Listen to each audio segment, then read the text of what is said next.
Fala galera, beleza? Vocês vão ver aí o que tá pra vir, hein? Se vocês acham que tá ruim, vai ficar bem pior. Veja a live aí.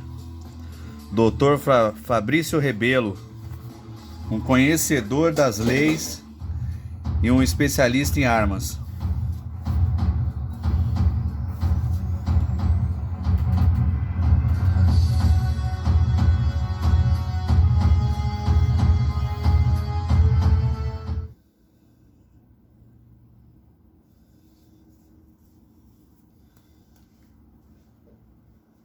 Olá, sejam muito bem-vindos a mais uma transmissão. Aqui Fabrício Rebelo falando ao vivo hoje, dia 8 de fevereiro de 2023, agora exatamente 18 horas e 38 minutos. Meu habitual agradecimento por a todos aqueles que já nos acompanham pela honrosa audiência, pelo prestígio de acompanhar aqui mais uma transmissão ao vivo.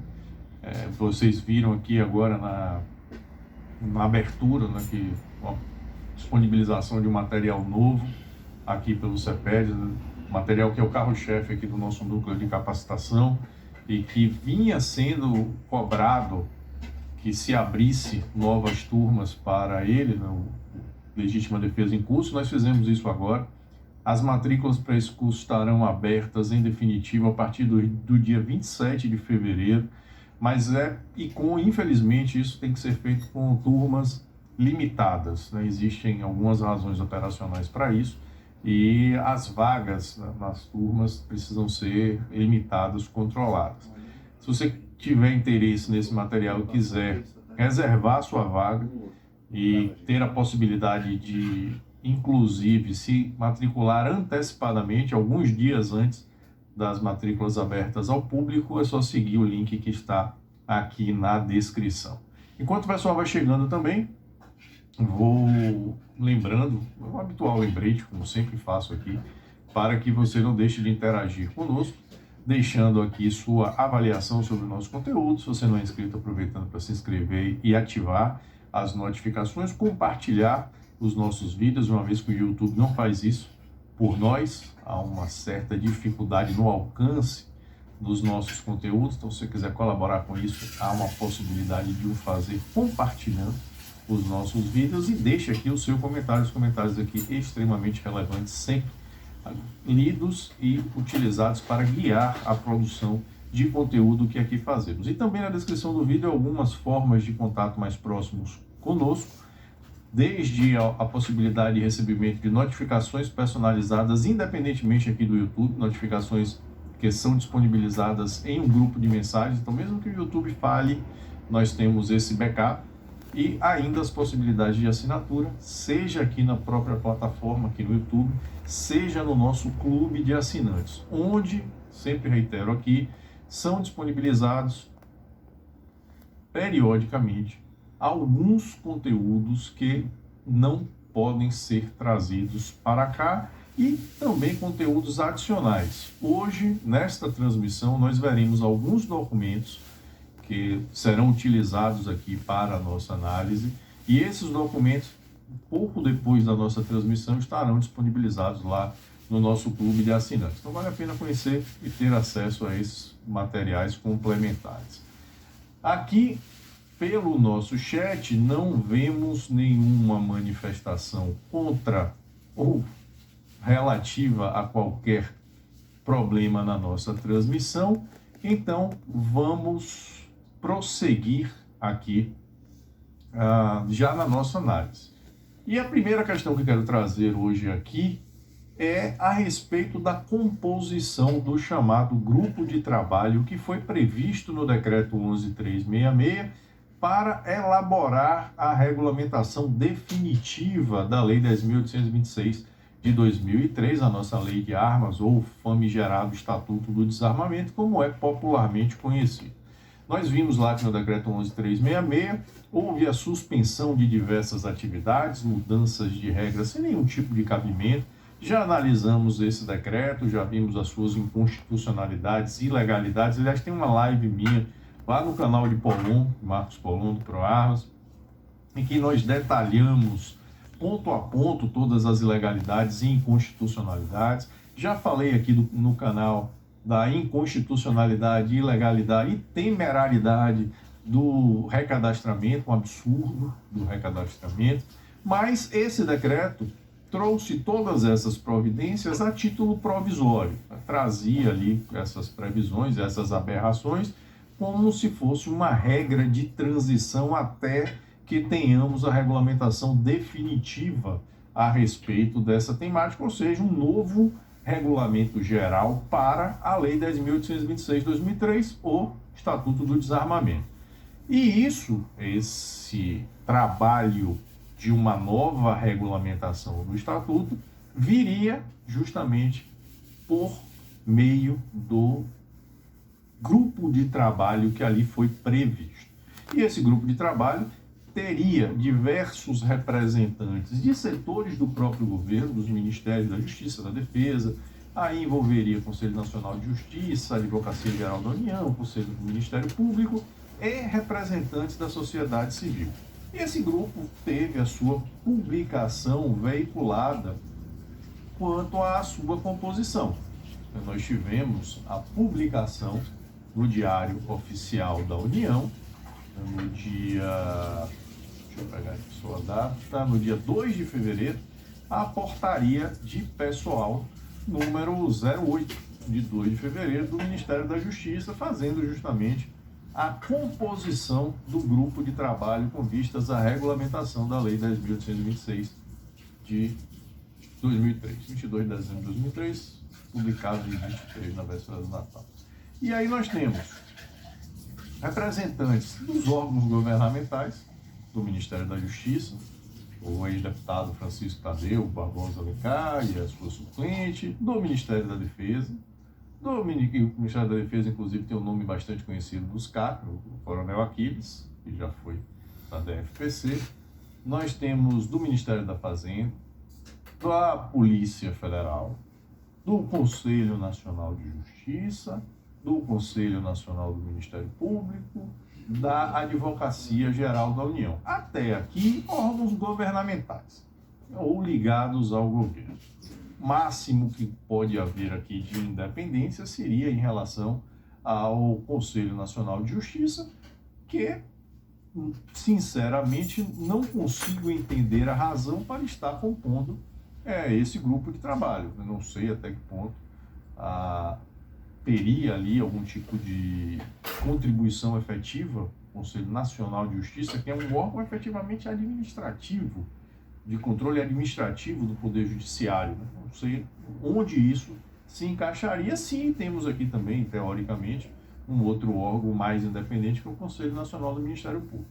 Mas a grande expectativa que havia era justamente a composição em relação às instituições sem fins lucrativos com atuação no tema, porque é a partir dessas instituições que podem surgir os debates mais técnicos e mais específicos sobre questões pontuais da circulação de armas, principalmente em se tratando de entidades já dedicadas ao seu efetivo emprego, o emprego das armas de fogo. Aí poderíamos havia uma grande expectativa de que tivéssemos representantes das entidades desportivas, de alguma associação civil ligada à defesa do acesso às armas, como o PROARMAS, como a Associação Nacional dos Proprietários de Armas de Fogo, ou algum outro instituto, alguma entidade nesse segmento.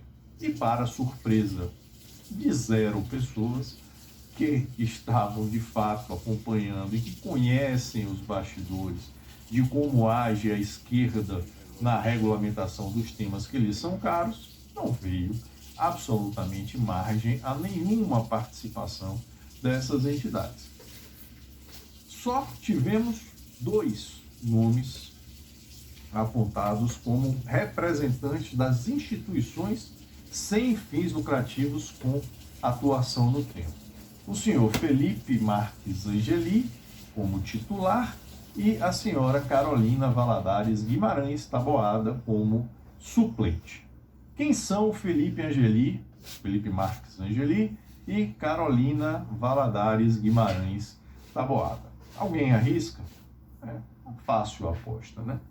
O primeiro deles, o senhor Felipe Marques Angeli, nós podemos encontrar aqui nessa entidade, o Instituto Sou da Paz, notório desarmamentista, que publica aquelas estatísticas treslocadas que são repercutidas pela mídia e que já chegaram até ao status de fundamento jurídico para decisões, né? Se nós pegarmos aqui entre a equipe do Instituto Sou da Paz, nós encontraremos aqui o senhor Felipe Angeli, gerente para eles de advocacy, seria a parte litigiosa, talvez, nome bonito, né? Se coloca aqui nessas entidades que são patrocinadas por órgãos internacionais, sobretudo. Então, aqui, primeiro representante titular do Instituto Sou da Paz, entidade absolutamente desarmamentista.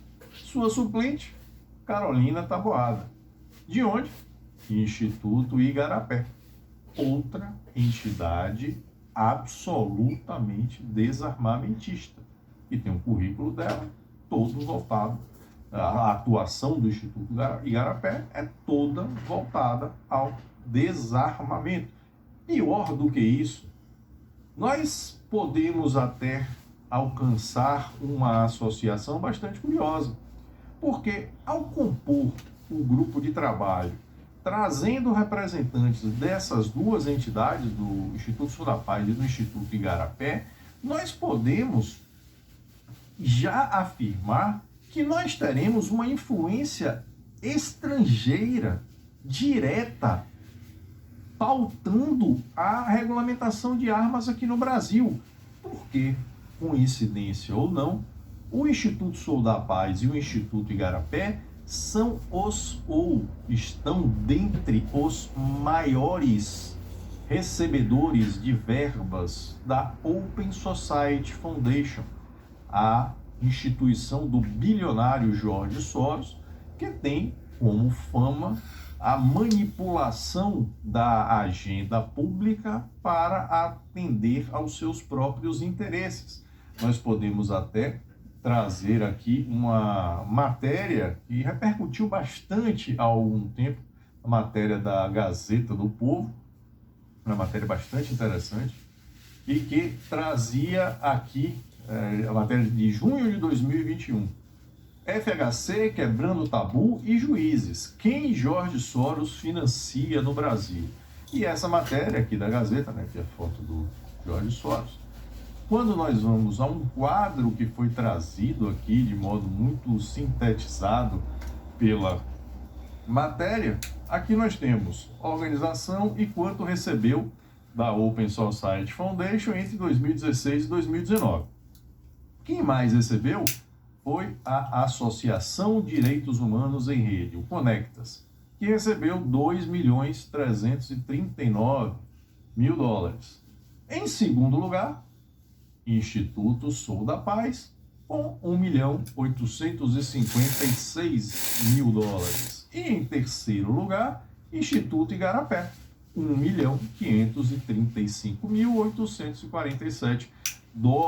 Ou seja, dentre os três maiores beneficiados pela Open Society Foundation, dois são justamente os que estão aqui agora apontados ou indicados para compor o grupo de trabalho que vai regulamentar a circulação de armas aqui no Brasil, que vai regulamentar a Lei 10.826 de 2003. Então nós podemos dizer que indiretamente a circulação de armas aqui no Brasil vai ser definida por George Soros.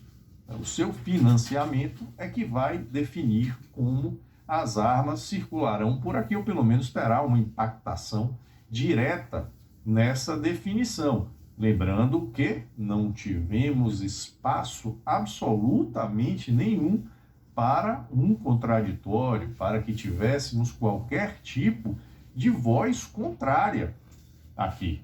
São apenas dois representantes, um como titular e um como suplente, e todos dois ligados a organizações desarmamentistas, ferrenhamente desarmamentistas.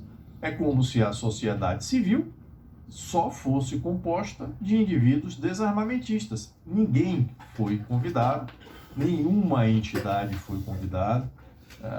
Aqui, muita gente falou aqui porque que o CEPEDS não foi convidado. O CEPEDS não é uma instituição sem fins lucrativos, não é uma associação, mas existem várias associações que poderiam fazer essa representação que sequer foram consultadas. Então, o que nós podemos concluir a partir disso é que esse grupo de trabalho não passa de uma grande fachada para se dar uma regulamentação completamente restritiva à circulação de armas e trazer ali algum tipo de contribuição fictícia de uma igualmente fictícia sociedade civil, que vai se manifestar através de representantes dessas duas entidades, repito, de cunho absoluta e notoriamente desarmamentista e que são financiadas por organismos internacionais, entidades internacionais, em especial a Open Society Foundation do senhor George Soros. Então, nesse primeiro ponto, para quem esperava a possibilidade de algum tipo de debate efetivo, de uma contraposição de ideias nas discussões desse grupo de trabalho, infelizmente isso não vai acontecer, porque será um trabalho exclusivamente voltado para impor o desarmamento. Então, aqui, grupo de trabalho é um grupo de fachada, de pensamento único, em que não haverá margem, infelizmente, para que nada que não seja uma imposição ferrenha desarmamentista se aprove por ali ou se apresente. Infelizmente, isso deve ser utilizado como fundamento pela grande mídia a partir da divulgação desse conteúdo. Não tenho nenhuma dúvida de que esses dois representantes, ou Felipe Angeli ou a senhora Taboada, serão convidados a dar diversas entrevistas na mídia e aparecerão como representantes da sociedade, como se a sociedade fosse formada desses indivíduos. É isso que nós teremos de agora por diante, né? Mais uma fantasia que a esquerda tem como hábito colocar em prática e que coloca muito bem, que é de dar uma roupagem democrática àquilo que é uma imposição autoritária. Então, eles pegam um tema em que eles já sabem que vão impor a sua vontade e trazem alguém para falar por eles, para parecer que quem está dizendo aquilo é a sociedade. Nenhum estudo sério foi considerado, nenhum autor dos livros mais lidos nesse tema foi sequer contactado, nenhuma entidade defensora do acesso às armas sequer foi também convidado, ou nada nem próximo disso, para esse grupo. Agora é acompanhar a continuidade desse grande teatro, que não passa de um grande teatro. Vamos ver o que é que vem aí como próximos atos do teatro montado pelo Ministério da Justiça para impor mais restrições desarmamentistas. Próximo tema da nossa pauta hoje diz respeito a uma verdadeira